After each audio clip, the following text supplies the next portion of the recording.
Prime Minister Raila Odinga was in his ancestral home Bondo in Siaya County attending the burial of the late Mary Adega, who was a close family friend. And with ODM party primaries less than 5 weeks away, Odinga cautioned party members against infighting during the nominations, which he said may negatively impact the image and unity of the party. While citing the stiff competition expected between his brother, Dr. Oburu Odinga, and Lands Minister James Orengo as they seek to be the first senator of Siaya County on an ODM party ticket, Odinga challenged ODM aspirants to engage in dialogue and practice democracy for the sake of the party's unity. You need to talk about how you're going to share these positions openly so that no part of the county feels that they are disadvantaged.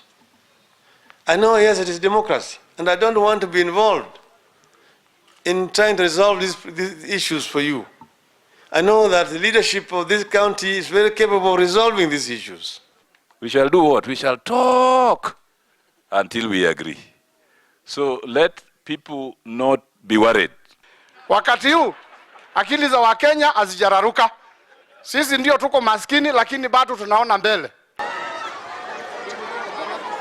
Elsewhere, Vice President Kalonzo Musyoka took his presidential campaigns to Isiolo County, where he addressed rallies in Kina and Garbatula in Isiolo South constituency.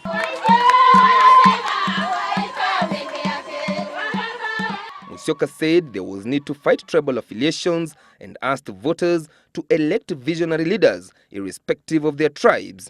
He urged Kenyans to rise above political orientations for the sake of maintaining national unity. The vice president said if elected the country's fourth president, his government will fight to eradicate tribalism and corruption, among other vices, as well as unite all communities. Ndio juzi nikasema mimi siwezi kusema ati Kibaki lazima hakikishe kwamba Kalonzo anakuwa rais kwa sababu aliokoa Kenya. Hapana. Hakuna deni ya kisiasa. Ikiwa mumemaliza kama mambo kama yamekwisha, na lazima mimi nijipiganie. Na mimi nafurahi sana kwamba najua hapa nimeambiwa kina Mungu ako mbele na wananchi wako nyuma yako. Meanwhile, presidential aspirant on a United Republican Party ticket, William Ruto, took his campaigns to his Rift Valley turf in Chemana, Bomet County. Coming on the back of spirited attempts by Prime Minister Raila Odinga to woo him back to ODM, Ruto said he could only work with leaders whose agenda was to improve the welfare of Kenyans. Accompanied by MPs allied to URP, the Eldoret North MP declared that he had no time for leaders who lack a vision and agenda for the country, saying URP's objective is to unite and promote peaceful coexistence among all Kenyans. Musishangae ya kwamba watu wengi wanazunguka. Huyu anatafuta Ruto, ule mwingine anatafuta Ruto, ule mwingine anatafuta Ruto. Kwa sababu wanajua tuko na agenda ya kubadilisha Kenya hii iwe ni Kenya ya Wakenya wote kujivunia.